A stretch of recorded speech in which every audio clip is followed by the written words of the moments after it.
और सुल्तान खुद खून आलूद तलवार के साथ बैतुल हजन किले को फतह कर लेते हैं। अगर बात की जाए तो तारीख के मुताबिक ये तमाम किले 2 माह के अरसे में फतह किए गए।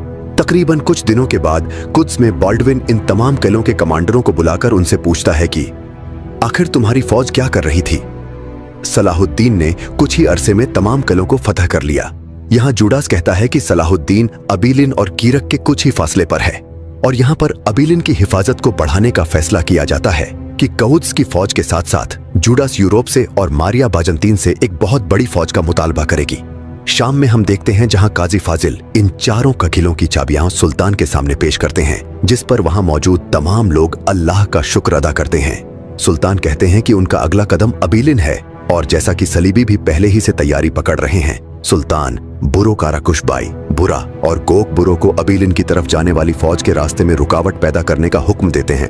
कगुद्स में लॉर्ड जुडास मारिया से कहता है कि बाल्डविन अब छोटा बच्चा नहीं रहा जो कि तुम्हारे इशारे पर चलेगा और वह बहुत जल्द बीमारी से शिकस्त भी खाएगा। तुम्हें अपनी साख मजबूत करने के लिए उसे लॉर्ड गाय की जगह बालिन को कुद्स का बादशाह बनाने में उसकी मदद करनी पड़ेगी। और मजीद कहता है कि सलाहुद्दीन अबीलिन के बाद कीरक की तरफ बढ़ेंगे और कीरक का जाति लियोन के मातहत होना बिल्कुल ठीक नहीं, इसलिए वह उसे मीला से दोस्ती करने का मशवरा भी देता है। एक कमरे में हम देखते हैं जहां बालीन तैयार हो रहा होता है और जैसे ही अपनी जिरह वह पहनता है तो उसे वह लम्हा याद आने लगता है जब सलाहुद्दीन अय्यूबी ने उसे जख्मी किया था। उसी लम्हे उसके कमरे में लॉर्ड जोडास दाखिल होता है और उसे हशाश बशाश देखकर कहता है वह अबीलिन की दिफा के लिए बिल्कुल तैयार है। उसी दौरान विलियम वहां पर आ जाता है तो बालीन वहां से चला जाता है।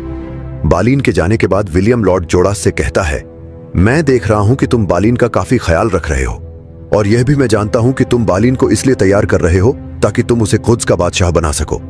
जिस पर